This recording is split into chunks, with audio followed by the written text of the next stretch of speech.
So, why do so many startups fail? I mean, really fail? The answer? Well, it's probably not what you're thinking. Today, we're diving into The Lean Startup by Eric Ries. And this isn't just a book, It's a full-blown movement that completely changed the game for how people build new things. This quote, wow, it comes straight from Eric Ries, and it just perfectly captures that gut-wrenching moment his first startup completely tanked. It's a feeling so many entrepreneurs know. You follow all the rules, you work yourself to the bone, and then nothing. The launch is a total dud. It feels like you've been tricked, right? Duped by this idea that just working hard is enough. So why does this happen over and over again?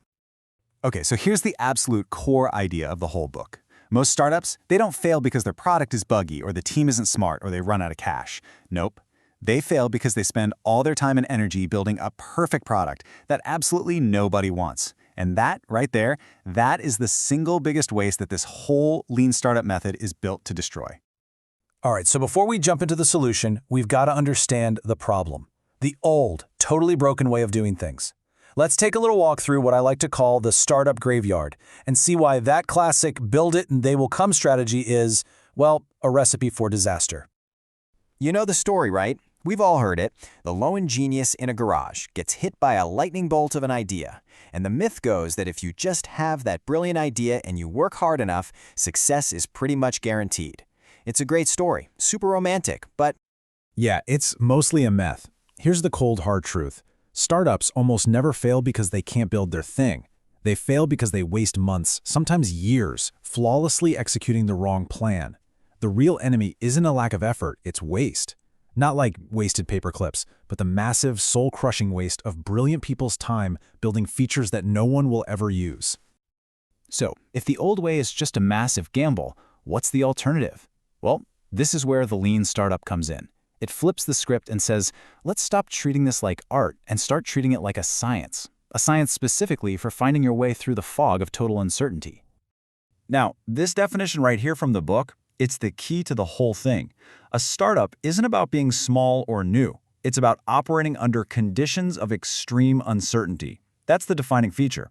So your main job isn't to build stuff, it's to learn what you should be building. And this applies to everyone, whether you're two people in a garage or a brand new team inside a giant corporation. Okay, so how do you actually find your way through all that uncertainty? With this simple but incredibly powerful loop. It's all about speed. You build a quick version of your idea, you measure how actual customers respond to it, and then you learn from that data. Are you on the right path, or do you need to make a change? And this isn't a one-and-done deal. This is the engine. This is what drives everything forward, constantly. All right, let's break down that first step, build. But here's the big twist. The goal isn't to build your amazing, final, polished masterpiece. No way. The goal is to build the absolute bare minimum you need to start learning. That's it. And this idea has a name, the minimum viable product, or MVP. And this brings up the million-dollar question for anyone trying to build something new. If it's way too risky to build your whole vision at once, then how on earth do you test your biggest, most fundamental ideas? You know, what the book calls your leap of faith assumptions. How do you test those with the least amount of work possible? this really lays out the two different worlds, doesn't it? The old way, it's like a submarine. You go underwater for months, maybe years, building in total secrecy. Then you surface for the big launch and just hope you aimed in the right direction. The lean way, it's more like a periscope. You stick your head up right away, just to get a look around. And that periscope, that's your MVP. And what's so cool is that an MVP doesn't even have to be a product. I mean, look at these examples. Groupon started as a simple WordPress blog. They were literally emailing PDFs to people. Food on the Table had zero tech. The CEO was personally delivering groceries to one customer. And Dropbox, they proved people wanted their product with just a simple demo video. See, the point is never about the thing you build, it's about what you learn. And this quote just nails it. We get so hung up on quality, thinking it means a perfect, bug-free experience, but hang on. If you don't even know who your customer is, how can you possibly know what quality means to them? A messy, unpolished MVP that teaches you something vital is infinitely higher quality than a flawless product that no one cares about. Okay, so you've built your MVP, it's out in the world, and data is starting to trickle in. Great, now we hit the second part of our loop, measure. But this is a minefield. This is where so many people go wrong, because not all numbers are useful. You absolutely have to measure what matters. And that's the huge difference between what we call vanity metrics and actionable metrics. Vanity metrics, they look great in a presentation. We got 10,000 signups. Awesome. But so what? It doesn't tell you if anything you did actually worked. Actionable metrics, on the other hand, show you clear cause and effect. Things like, did our new button design increase the conversion rate for users from this specific ad? That tells you something real. This quote, it completely changes how you think about progress. For a lean startup, success is not we shipped a feature on time. It's not checking boxes. Success is validated learning.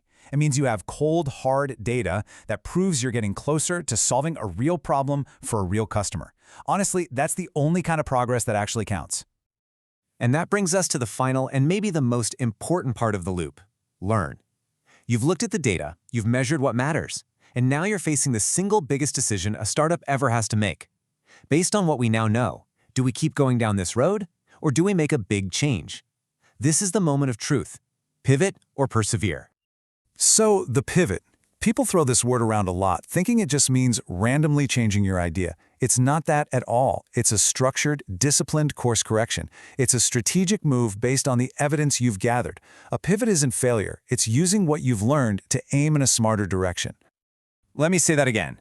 A pivot is not admitting you failed. It's admitting you learned something. It's saying, okay, our first guess was wrong, but because it was wrong, we now have the knowledge to make a much better guess. Honestly, it's one of the smartest, bravest things a team can do. And just like that, the loop starts all over again. See, a pivot doesn't send you back to the beginning. Not even close. You're starting the next loop armed with all this incredible knowledge. So you build a new MVP for your new idea, you measure it with those actionable metrics, and you learn enough to face that next pivot or persevere decision. This cycle, going faster and faster, that's the real engine of innovation. So if there's just one thing you remember from all this, make it this. The lean startup isn't just a recipe for building an app or a widget. It's a scientific method for figuring out how to build a real, sustainable business. It's your compass for navigating that thick fog of uncertainty. So I want to leave you with a challenge. It doesn't matter if you're in a tiny startup or working on a new project at a huge company. Ask yourself, what is the single biggest, scariest assumption my whole plan is resting on? And then, what's the absolute smallest, quickest thing I could do, not next month, not next quarter, but this week, to find out if that assumption is actually true?